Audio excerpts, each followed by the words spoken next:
My name is Maurício, and I will be presenting a new technique to improve the perception of pointing gestures for collaborative mixed reality environments.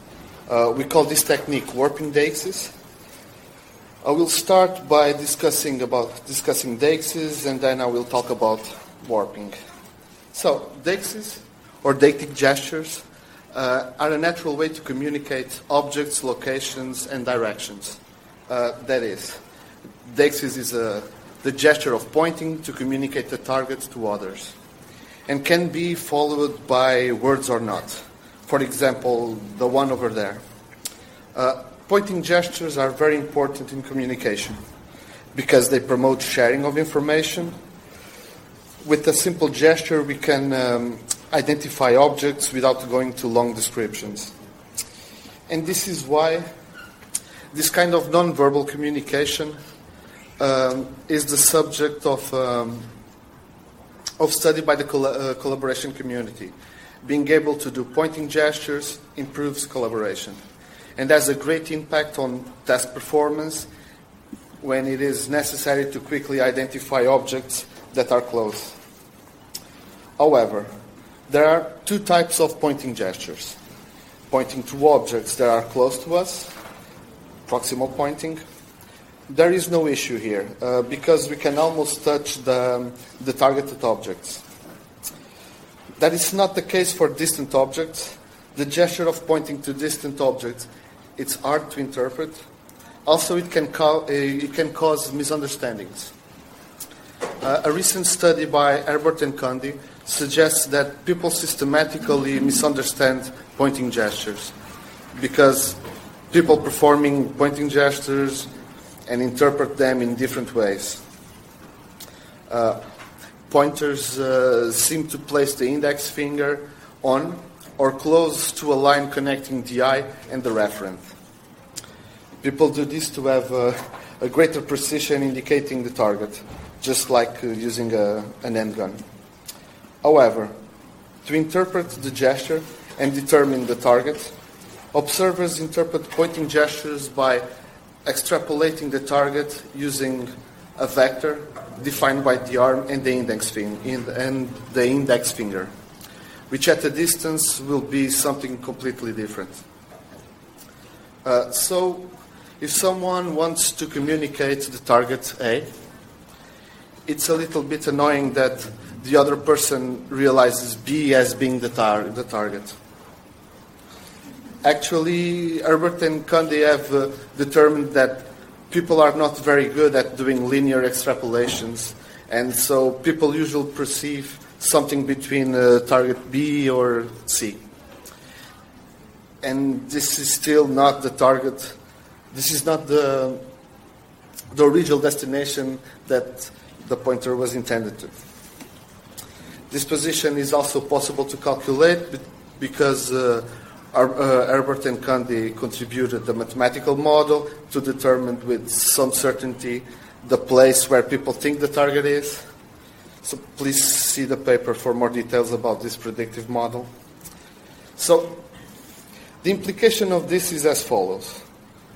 If this confusing stuff happens in the real world, this interpretation problem is aggravated in virtual and augmented reality collaborative environments that should benefit from nonverbal communication because virtual representations of people try to simulate real-life behavior. In this work, we focus on improving pointing perception in mixed reality environments.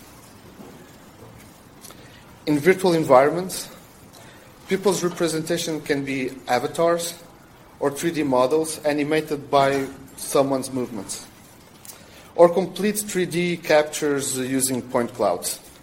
All these representations allow for good communication of nonverbal cues, yet pointing gestures remain ambiguous. For this reason, previous approaches relied on visual indicators, such as laser beams, spotlights, stretching the pointing arm, even highlighting an entire target object. But it's also known that these approaches can clutter the environment with artifacts that can cause occlusions. They also create confusion about who owns the laser or the spotlight. And this is why the main objective of this work is to go a step back and improve the perception of pointing gestures, but in a natural and transparent way, attacking first the root of the problem. So the approach that we propose is warping. That is, deforming the arm that's doing the pointing gesture to the benefit of the person interpreting that gesture. Our thesis is that manipulating the pointing arm, perception can be improved in mixed reality collaborative environments. So, if without any manipulation, people do not realize that this guy is pointing to that target, because they are looking at a completely different location, we just move the arm to the right place for the people to observe the correct target. Now I'm going to more details. First, Warping Deixis consists of identifying the target that the pointer intends to communicate, then determine what observers may interpret, not using a straight line, but a curve given by Herbert and Condi's predictive model, and then move the pointing arm not towards the final target A, but in direction of another target, the target D, that its interpretation will make people realize the original target A. So, for this work, we draw inspiration from the haptic retargeting body warping technique from Asmandi and colleagues, whereby manipulating the representation of an arm, a single physical probe can provide passive haptics for multiple virtual objects. So, to detail our body warping approach, we need to go to the next step, which is deforming the arm of the pointing person in a credible fashion. And to do this, we propose a rotation of the arm around the shoulder. So for skeleton-based representations, like avatars, we already know which points need to be rotated. However, in point cloud-based virtual representations, an intermediary step must be made, consisting of interpolating a series of points in the middle of the skeleton joints, and using a radius around that point, those points, we can determine the volume containing all points of the arm surface. And so now we know all the points representing an arm, and we can manipulate them at will. So to evaluate our approach, we conducted an evaluation with 18 people who participated in pairs in a virtual reality environment. For this, we reproduced in virtual reality the original Herbert and Condi's methodology used to determine how people interpret targets. On a numbered pole with 3 meters of height and at 3 different distances, 1, 2, and 3 meters. We employed the same task in the virtual reality environment and replicated the numbered pole with targets. Each target was a square measuring 8 centimeters, and people were side by side at a distance of 2 meters. The experimental setup was comprised of 2 Kinect depth cameras to capture the entire body of the participant, point cloud representations, and skeleton models. We also used 2 Oculus Rift goggles for participants to be immersed in the virtual environment. The prototype was built on top of our Creepy Tracker toolkit that expedites the prototyping of these kinds of experiences using skeleton tracking with multiple depth cameras, and also facilitates the capturing of virtual representations of people. Participants alternatively took on the role of a pointing person and an interpreter, the observer, and they had different views of what was going on the pole. The pointing person could point normally and was not able to see the effects of the deformation on his arm. And he was presented with a pole with blank squares and one green target. The job of the observer was to identify that target that the person was pointing and was trying to communicate. It was the same pole, but observers would see numbered squares with the numbers randomly jumbled. Similarly to Herbert and Condi, we evaluated this interpretation task with the pole at 1, 2, and 3 meters in 2 different conditions. We evaluated warping deixis against normal pointing without any manipulation whatsoever. And we evaluated the 2 conditions in regards to task performance and user preferences. In terms of task performance, the interpreted targets were reported out loud by the observers and were recorded by the evaluation moderator. We also used a user preferences questionnaire to determine if participants noticed any difference between the 2 conditions. We then calculated the error distance between the corrected target and the target reported by the observers, and we obtained the mean distance of the errors for each condition on the 3 pole distances. Results from a 2-way repeated measures ANOVA showed that all effects were statistically significant. Overall, the main effect suggested that our approach was superior in test performance, although performance in both conditions declined with distance. A paired t-test showed significant difference between 1 and 2 meters, 1 and 3 meters, and 2 and 3 meters. The interaction effect between distance and technique was also significant. Knowing that the 2-way ANOVA demonstrated significant differences, we applied the post-hoc paired t-test for each distance, and we found that at a distance of 1 meter, the 2 conditions were essentially the same. That is, the target is so close that there is little ambiguity and warping had no effect. Yet, our approach demonstrated a significant error decrease at 2 meters, a decrease of approximately 1 square, and at 3 meters too. We can then conclude that our approach reduces ambiguity and improves the interpretation of the gesture.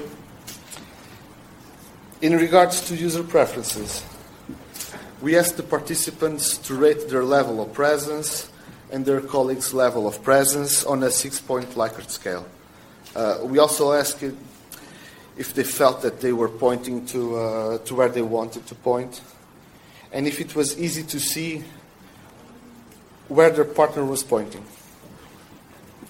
Results from a Wilcoxon sign range test showed no statistical differences, suggesting that the participants felt no difference from one condition to another. We also asked an open question to see if anyone had noticed anything strange with the partner's representation. From this question, we had no concrete response related to our manipulations, and therefore we can conclude that in this evaluation, warping was not perceptible. So, to summarize the results, our approach reduced perception errors, and it was not noticeable. We consider Warping Deixis as a starting point to improve perception of pointing gestures in collaborative environments, but our approach also contributes to other areas. In particular, in collaboration between robots and humans. An example of this is our humanoid guiding robots that can help people, and even non-player characters in entertainment virtual environments. So, concluding, people are not very good at interpreting pointing gestures, but pointing is really important when we don't want to waste too much time on long descriptions. That's why we propose Warping Deixis to reduce perception misunderstandings. As a side note, I'm finishing my PhD and I'm actively looking for a postdoc position. So if you find this work interesting, please feel free to contact me. With that, I conclude my talk. Thank you very much. I hope I aimed this right to have some minutes for questions. Thank you.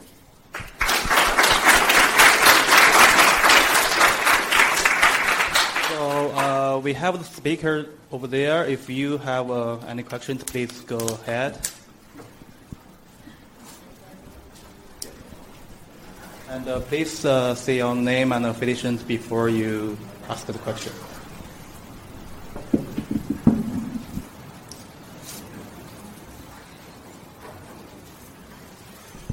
Nice talk. Thank you for.